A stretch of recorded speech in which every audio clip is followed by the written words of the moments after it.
ወገኔ ማታ ጭፈራ ቤት ያደሩበትን ቪዲዮና የቤተ መቅደስን ቪዲዮ በአንድ አካውንት በተከታታይ መልቀቅ እኮ ማን ነው የኔን ስለ የሚያየው? እዚህ ላይ ወጥቼ ስለማወራ ነው እንዴ? እዚህ ላይ ጀግና መስዬ ስለምታይ ነው? በጣም እኮ ይሰልቻል። ኤቭሪዴ የእናንተን ስድብ እየሰማሁ እኮ ነው ተነስቼ ለመስራት ለመለወጥ ሞክረው እንዴ። ሃይ ጋይስ እንዴት ናችሁ? ምን ላርጋችሁ ግን እናንተ ምን ላርጋችሁ? ምን ይሻላል ጋይስ? ምን ይሻላል? እኔ እንደዚህ አይነት ፍቅር አይቻላቅም። ምን እንደሚሻል ንገሩኝ። ምን ይሻላል ጋይስ? በጣም ነው የማመሰግነው ሁላችሁም ሪች አውት ስላደረጋችሁኝ።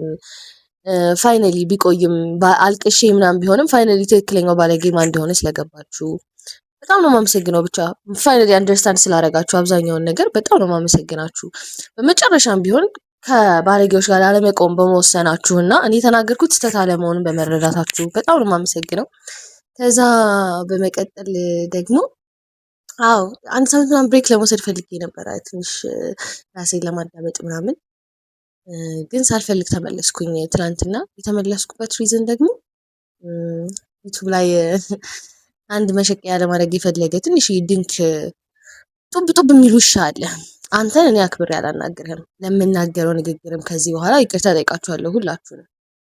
ግን የመጣው አየክ አሁን መተህ ነፍሴን ብትወስድብኝ ምንም የማይመስለኝ በቤተሰቦቼ ነው የመጣው። በእናቴ በአባቴ ነው የመጣው። በብቸኛ ሴት ልጃቸው እነሱን ለመናገር ነው ሄድከው። ይሄ ሁሉ ምክር ቢሆን ደግሞ ይሄው መቤቴ ምስክሬ ምንም አይመስለኝም ነበር። ግን አንተ ማስታወቂያ ለመስራት አረጋውያንን ጨርሰህ ቤተክርስቲያንን ጨርሰህ እኔ ላይ መምጣትህ በጣም ገርሞኛል። እኔ ስርቄ ነው ቢያንስ ስርቄ ነው፣ እያሳሳትኩኝም ሰው አይደለም፣ እየፖስተትኩኝም አይደለም። አንተ የገዳማት ምናምን ብለህ እንድትናገረኝም አልፈልግም። እኔ ህሊና ስላለኝ የገዳማት ነገር መስራት ከተውኩኝ ቆይቻለሁ። አንተ አትነግረኝም። ይልቅ አንተ ግን መስራት ማቆም አለብህ ብዬ አስባለሁ። ባለ ወይ ቤተሰብ የለሽም ወልድ ስድ ያሳደገሽ ምናምን ያልከው አያት ገበና ማርያም ነው ቤቴ፣ አንተ ሰፈር ማለት ነው። ቤተሰቦቼ እግራቸውን ጉልበታቸውን እየሳምክ ነው የምታልፈው። አሁን ገንዘብ በዛብህና አናት ጢምቢራ ስለዞረ ረሳሃቸው መሰለኝ ትንሽ እንጂ ቀን በቀን እየሳምካቸው ወንድሜን ሁላ ዩቲዩብ ላይ ወስደህ ስለ ፖለቲካ አስወርተህ በልጅ እድሜው በጣም እምጠላህ ነው ከዛ ጊዜ ጀምሮ አንተን።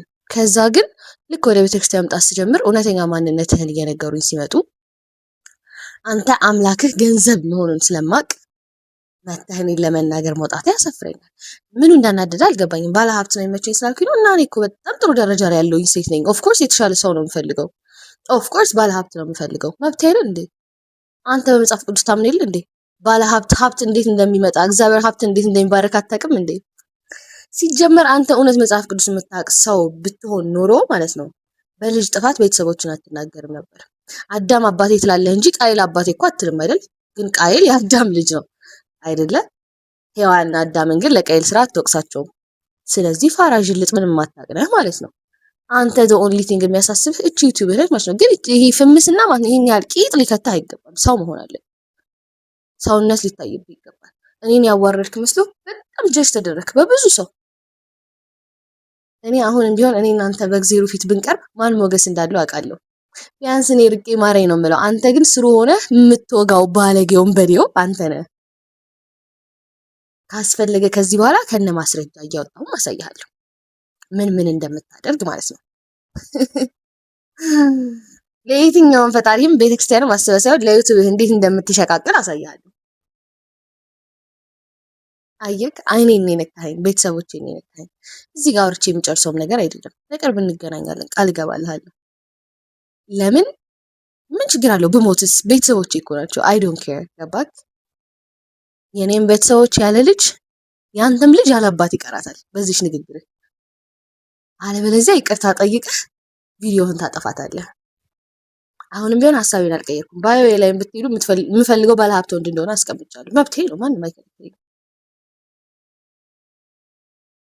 እግዚአብሔርም እንደዚህ ፈለግሽ ብላ አውቅሰኝም። አንተን የመሰለ እንጂ አውቅሰኝም። አንተ በጣም ማስመሰልህን ማለቅለቅህን ትተህ ማለት ነው መጽሐፍህን ገልጠህ ማንበብ ያለብህ ሰዓት ይመስለኛል። መጽሐፍህን ገልጠህ ብታነብ ስለ ሰው ማውራት እንደሌለብህ ይገባህ ነበር። ሲጀመር አንተ የሄድክ ጣና ገዳማት ድረስ የሄድከው እግዚአብሔርን ልትሰማ ቢሆን ኖሮ ከነዛ አባት ትልቅ ትምህርት ወስድ ነበር። ሰሞኑን ስለ ቦን የተናገሩትን ስማቸው። ግን አንተ ልትማር አይደለም የሄድከው፣ ዩቲዩብ ልትሰራ ነው የሄድከው። ሌላ ምንም ስራ የለም። ቪው ብቻ ነው የምትፈልገው አንተ። ንጹህ ልብ የለህም፣ ጥሩ ልብ የለህም። ተማሪዎች ይናገራሉ፣ አብረው ካጠገብ ያሉ ሰዎች ለምንም ሳይሆን ለገንዘብ ብቻ የምትሞት ሰው መሆንን ይናገራሉ። ስለዚህ እኔ ቢያንስ ገንዘብ በስነ ስርዓት መንገድ ነው ለማምጣት እየሞከርኩ ያለሁት እንጂ በእናንተ አይነት ወይ ስላልሆነ እንደው እግዚአብሔር አይዊሽ አሁን መጥቶ እናንተ ፊት ቢፈርድ ብዬ ሁላ አስባለሁ።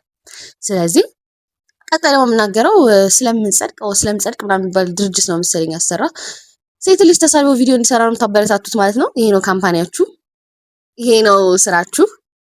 ስለመጽደቅ ሰውን ሰድበህ ስትሰራ ራሱ አንተ አታፍርም? ትልቅ ሰው አይደለ?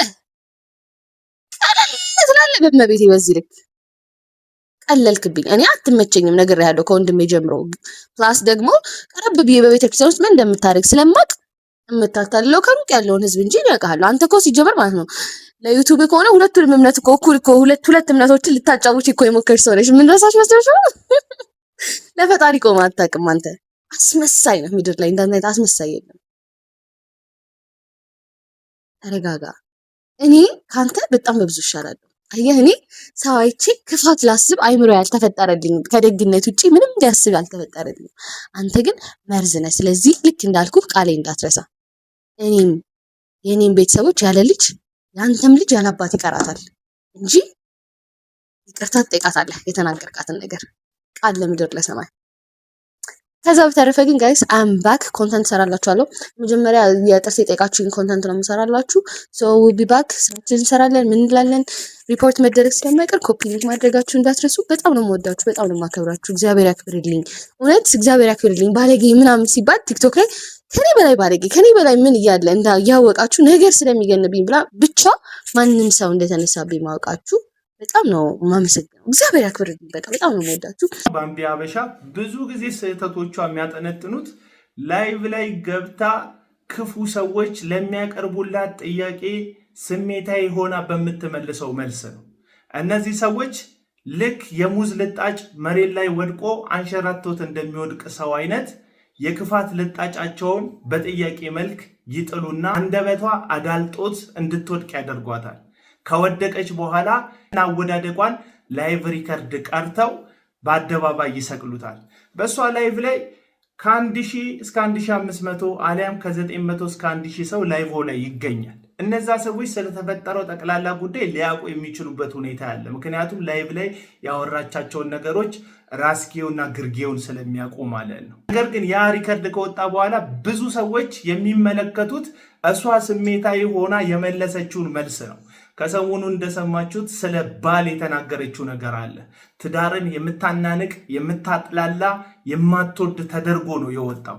ነገርየው ግን በክፉ ጠያቂዎቿ ጎትጓችነት እሷ ስሜታዊ ሆና በንዴት የተናገረችው እንጂ አቋምና እንደ ህይወት መርህ የምትከተለው ጉዳይ አይደለም። ምክንያት ምንድነው ካላችሁኝ፣ ይህቺ ሴት አባቷንም ሆነ እናቷን የምትወድ ታናሽ ወንድሟን የምታስተምር ሚዲያ ላይ ካሉ ኑሮን ለማሸነፍ ከሚውተረተሩ ሴቶች መካከል አንዷ ናት ብል ማጋነን አይሆንብኝም። ኑሮን ለመለወጥ ደፋ ቀና የምትል ሀና ግዳይ አሊያም ባምቢ አበሻ ደግሞ ስለ ትዳር ያላት ምልከታ ለእናትና ለአባቷ ካላት ፍቅር የሚመነጭ እንጂ አሁን ተናዳ እንደምትናገረው ነው ብሎ መደምደም አይቻልም። ልንነግራት የሚገባው ነገር ካለ የመጀመሪያው ነገር ላይቭ ላይ ስትገቢ ወጥመድ አዘጋጅተው ክፉ ጥያቄ ስሜታዊ የሆነሽ እንድትመልሽ ለሚጠይቁሽ ሰዎች እነሱ የሚፈልጉት ያንቺን ስሜታዊነት ነውና ከስሜታዊነት ቀንሰሽ በጥበብ መልሶችን ለመስጠት የተዘጋጀ ስነ ልቦና ማዳበር እንዳለብሽ ነው። ካልሆነ ደግሞ ለጊዜው የተረጋጋ ስሜት ውስጥ እስክትሆኚ ድረስ ላይቭ መግባትሽን ብታረጋጊውና የጀመርሽው የፕሮሞሽን ስራ ላይ ብትበረቺና ብትጠነክር የሚል ሐሳብ ነው ያለኝ። መንፈሳዊ እንደሆኑም ደግሞ አስመስለው እሷን ከትናንቷ ጋር ሊያጋጯት የሚፈልጉ ክፉ ሰዎች እንዳሉ ነው የተመለከትኩት። ይሄ የብዙዎቻችን ችግር ይመስለኛል። ትናንትና ስንሰበር፣ ስንወድቅ፣ ስናዝን፣ መድረሻ ጥጋት ስናጣ የመጨረሻው ተስፋ የምናደርገው አምላካችን እግዚአብሔር ስለሆነ ልክ እንደዛ ባቢ ትናንትና የተሰበረች ጊዜ ላይ ቤተክርስቲያን ሄዳለች፣ ደጀ ሰላም ላይ ወድቃለች፣ ንስሐ ገብታለች፣ እግዚአብሔር አምላኳን በብርቱ ፈልጋለች። ይቺ ሴት ግን ገዳማዊት ወይም ደግሞ ቤተክርስቲያን ሙሉ ጊዜ ራሷን የሰጠች እህት አይደለችም፣ ዓለማዊ ሴት ናት። ስለዚህ ይቺ ሴት ስትጠገን ስትበረታ ወደ ኖርማል ህይወቷ ተመልሳለች። ራሱን ችሎ ይሄ ነገር ትክክል ነው እያልኩኝ አይደለም። ነገር ግን ይቺ ሴት ስትሰበር የት ትሄድ? አንድ ሰው ሲታመም ወይም ሲቆስል ወደ ሐኪም ቤት ሄዶ የዶክተር እርዳታ እንደሚፈልግ ሁሉ በኃጢአት ሲደክም፣ በኑሮ ሲመታ፣ ሰዎች ሁሉ ሲጠቋቆሙበት፣ ግራ ሲገባው፣ መጠጊያ ጥጋት ሲያጣ አምላኩ እግዚአብሔርን ፍለጋ ወደ ቤተ ክርስቲያን ይሄዳል። ልክ ነው። ቤተ ክርስቲያን ሆስፒታል ናት፣ የኃጢአተኞች መታከሚያ፣ የደከሙ ሰዎች መበርቻ። ስለዚህ ሰዎች ሲደክማቸው ቤተ ክርስቲያን መምጣት ራሱን ችሎ ችግር የለውም። የበረታች የመሰላት ጊዜ ደግሞ ወደ ኖርማል ላይፏ ተመልሳለች። ያ ላይፏ ላይ የምታደርገው ነገር ሁሉ 100% ትክክል፣ የምትናገረው ነገር ሁሉ ጽድቅ ነው እያልኩ አይደለም። ነገር ግን ድንጋይ አንስታችሁ ልትወግሯት የተነሳችሁ በመንጋ የምታስቡ ሰዎች ግን የምትሆነው ነገር ሁሉ የመነጨው ከምን እንደሆነ የተመለከታችሁ ስላልመሰለኝ ነው ይህንን ቪዲዮ ምሰራው። ክፉ ሰዎች አላችሁ። የሰውን ኮቴ እየተከተላችሁ ሐሳብን በመስጠት ሰውየው ያላሰበው ወጥመድ ውስጥ ልትጥሉት የምትፈልጉ ሀና ግዳይ ወይም ባምቢ አበሻም እንደዚህ አይነት ሰዎች ስለሚከታተሉ ነው ስሜታዊነት ውስጥ የምትወድቀው። አዎ ማህበረሰባችን የራሱ የሆነ ኖርም እንዳለው ይታወቃል። ይሄንን ማህበረሰብ ደግሞ ኖርሙን አክብረሽለት ማንነቱን ተቀበለሽ ነው አንቺን ማንነትሽን እንዲቀበልሽ ማድረግ የምትችል። ስለዚህ ከማህበረሰብ ጀርባ ተደብቀው አንቺን በብቸኝነት ከዚህ ግርግዳ ከሆነ ማህበረሰብ ጋር እያጋጩ ሊያደቁሽ ለሚፈልጉ ሰዎች ከጥበብ የጎደለ ስሜታዊነት የሚያጠቃው ማንነት ውስጥ ሆነሽ ምላሽ መስጠት እንዳለብሽ አይሰማኝም። ስለዚህ ጋር ሊያጋጭሽ የሚችሉ ነገሮች ካሉ ኦፊሻሊ ይቅርታ ብትያቸው። ይሄን ነገር ስናገር ስሜታዊ ስለሆንኩ እንጂ በአስተሳሰብ ደረጃ በአቋም ደረጃ ይሄን ጉዳይ ስለማምንበት አይደለም። ተናድጄ የተናገርኩት ነው። ለዚህ ንግግሬ ለዚህ ድርጊቴ ደግሞ ማህበረሰብን የሚያሳስትና የሚያሰናክል ከሆነ እኔ ኃላፊነቱን ወስዳለሁ ብለሽ ከዚህ ማህበረሰብ ጋር ግጭት ውስጥ ባትገቢ ጥሩ ነው የሚል አስተሳሰብ አለኝ። መንጋ ሆናችሁ ድንጋይ ያነሳችሁ የምትወረውሩባት ሰዎች ደግሞ አትሊስት እንኳን የተናገረችበትን ስሜት ባማከለ መንገድ ሐሳቧን እንድትረዷትና ልክ ያልሆነችበትን መንገድ በጨዋነት ብታስረዷት የሚል ሐሳብ አለኝ። እንጀራዬ ነው መተዳደሪያዬ ነው ያለችውን አካውንቷን ከምታዘጉ ይህችን ልጅ የምትፈልጉትን ለማህበረሰቡ የምትጠቅም አድርገን ብንቀርጻትና የተበላሸውን ጥቂት ነገር ብናስተካከል እናት አባቷን ትጠቅማለች፣ የምታስተምረው ወንድሟን ትልቅ ደረጃ ታደርሳለች፣ ራሷንም ማህበረሰቡንም የምትጠቅም አንዲት በጎ ወጣት መሆን ትችላለች። የእሸቱን ቪዲዮ ተመልክቼዋለሁ። የእሸቱ ቪዲዮ 11ኛው ደቂቃ ላይ ምን እንደሚል ተመልከቱትማ። ወገኔ ማታ ጭፈራ ቤት ያደሩበትን ቪዲዮና የቤተ መቅደስን ቪዲዮ በአንድ አካውንት በተከታታይ መልቀቅ እኮ ቤተ መቅደሱና ጭፈራ ቤቱን በአንድ ሚዛን ማስቀመጥ ነው። ቤተ መቅደስ እኮ የራሱ ሕግ አለው። ንጽህናን ጠብቆ በፍርሃትና በመንቀጥቀጥ የሚረገጥ ቦታ ነው እንጂ የቲክቶክ ፓርቲቱ መተወኛ ቦታ እኮ አይደለም። ታዲያ የዚህችን ልጅ ግብር ልክ አይደለም ብሎ መገሰጽና ማውገዝ ከአባቶች ሲጠበቅ ጭራሽ በብልግና ከሚያደንቋችሁም ቢሆን ገንዘብ አምጡልን ይባላል። ታዲያ ምን ያርጉ? ታዋቂ ለመሆን ብለው እኮ ነው ካላችሁ ዶንኪ ኤአይ አለላችሁ። በኤአይ ታግዛ እዚህ ጋር እሸቱ ይህችን ወጣት ሴት ማትረፍ ይቀድማል ወይስ ያንተን ኤአይ ቱቶሪያል በዚች ልጅ ድካም በኩል ማሻሻጥ?